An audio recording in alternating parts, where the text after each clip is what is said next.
देश व दुनिया की ताज़ा तरीन खबरों में आपका स्वागत है। चलिए आपको बता दें, लोकसभा की कार्रवाई हंगामे के साथ शुरू हुई क्योंकि विपक्ष ने बिहार में विधानसभा चुनाव से पहले मतदाता सूची में चल रहे विशेष एसआईआर के खिलाफ नारेबाजी लगाना शुरू कर दी थी।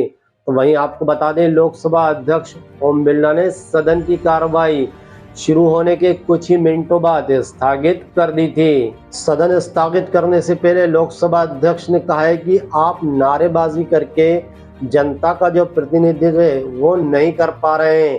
तो वहीं जनता ने आपको सदन में अपने मुद्दे रखने का एक मौका दिया था, उन्हें आप आगे कैसे ले जा पाएंगे? ये बहुत ही गलत तरह का व्यवहार है। आपको संसदीय नियमों का पालन भी करना चाहिए। अगर हमें लोकतंत्र को मजबूत करना है तो मुद्दे उठाने होंगे। तो वहीं कांग्रेस, डीएमके, सपा, टीएमसी, शिवसेना, आरजे ने लोकसभा अध्यक्ष ओम बिरला को पत्र लिखकर बिहार में मतदाता सूची के पुनरीक्षण पर चर्चा की मांग की है। जगदीश धनखड़ के पद से इस्तीफा देने के कुछ दिनों बाद ही चुनाव आयोग ने उपराष्ट्रपति पद के लिए कार्यक्रम घोषित कर दिया गया है। तो वहीं चुनाव आयोग द्वारा जारी एक अधिसूचना में कहा गया है कि 17वें उपराष्ट्रपति चुनाव के लिए मतदान 9 सितंबर को होगा।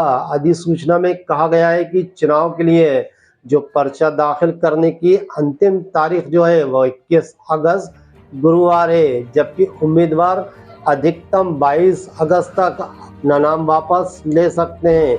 तो वहीं 22 जुलाई को अध्यक्ष जगदीश धनखड़ के इस्तीफे के बाद ये चुनाव होना बहुत ही जरूरी हो गया था। महाराष्ट्र के पूर्व पुलिस अधीक्षक महबूब मुजावर ने एक चौंकाने वाला दावा किया है। महबूब ने कहा है कि उन्हें कथित तौर पर इस मामले के सिलसिले में आरएसएस प्रमुख जो हैं मोहन भागवत को गिरफ्तार करने का निर्देश दिया गया था। महबूब मुजावर 2008 के मालेगांव ब्लास्ट मामले की जांच कर रहे आतंकवाद निरोधक दस्ता एटीएस के हिस्सा बने हुए थे। तो वहीं मालेगांव ब्लास्ट मामले में एनआईए कोर्ट ने सभी आरोपियों को बरी किए जाने की घोषणा की है। इससे पूर्व एटीएस अधिकारी महबूब ने अपना बयान मीडिया के सामने दिया है कि उनको मोहन भागवत को गिरफ्तार करने के आदेश दिए थे। मालेगांव 2008 में ब्लास्ट केस में मुंबई के एक विशेष एनआई कोर्ट ने बड़ा फैसला लेते हुए महाराष्ट्र एटीएस के अधिकारी शेखर बागड़े के खिलाफ जांच के आदेश दे दिए हैं। कोर्ट ने यह फैसला उस समय दिया है जब एनआईए के चार्जशीट में यह आरोप सामने आया कि बागड़े ने जानबूझकर एक आरोपी के घर पर आरडीएक्स के कुछ अंश रखे थे।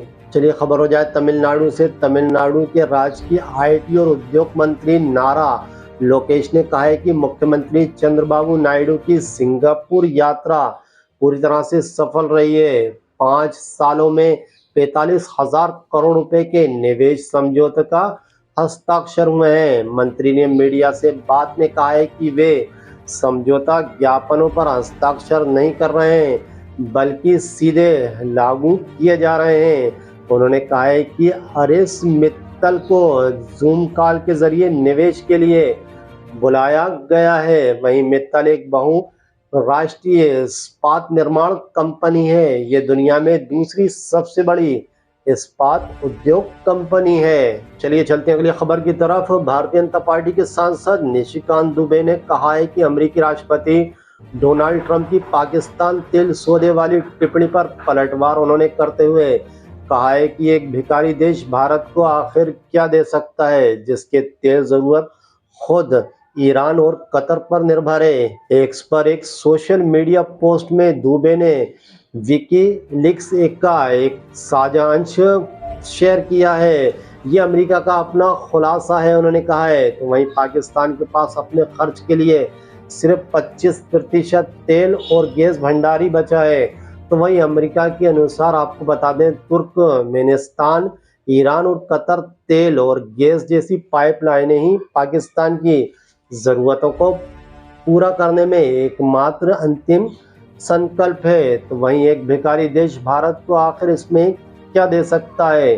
इस तरह की बात सांसद ने कही है। विधानसभा के पिछले चुनाव में महागठबंधन के बेहतर प्रदर्शन में युवा रहे हैं, जिन्होंने रजक कांग्रेस को उदार होकर यानी कि आगे बढ़कर वोट दिया है। कुल मतदाताओं में इनकी हिस्सेदारी आधे से ज्यादा बताई जा रही है, जो एक चौंकाने वाली बात है। ऐसे में चुनावी राजनीति में युवाओं को की जो पूछ परख है वो काफी बढ़ती नजर आ रही है। अब इसी कड़ी में तेजस्वी यादव को इस वर्ग से इतनी ज्यादा अपेक्षा है कि वे नौकरी रोजगार में डोमिसाइल नीति का आश्वासन देते नजर आ रहे हैं। इस गारंटी के साथ मात्र 20 महीने में बिहार की तस्वीर और युवाओं की तकदीर बदलने की बात कही जा रही है। दरअसल पिछले दिनों रजक की ओर से पटना में छात्र युवा सांसद युवा चौपाल का आयोजन किया जा रहा था। इसमें तेजस्वी यादव ने कई वादों के साथ शिक्षा को विकास का सबसे बड़ा हथियार ही बता दिया था और कहा है कि आपने उन्हें 20 साल दिए हैं, मुझे सिर्फ मात्र आप 20 महीने देकर देखिए। उस आयोजन में सम्मिलित युवाओं को तेजस्वी यादव के नाम का लोगो वाली टी शर्ट के साथ कमल उपहार दिया गया है।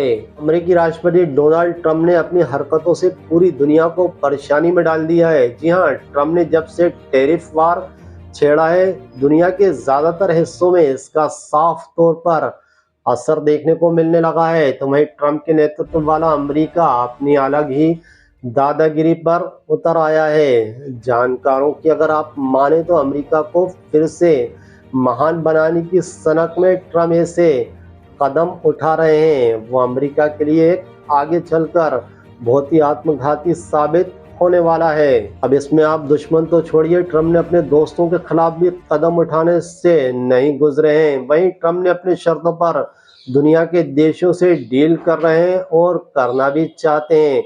इस क्रम में उन्होंने भारत पर 25% टैरिफ लगाने के साथ साथ रूस से जो भारत ने तेल खरीदा था उस पर 10% जुर्माना भी लगाने की बात कही है।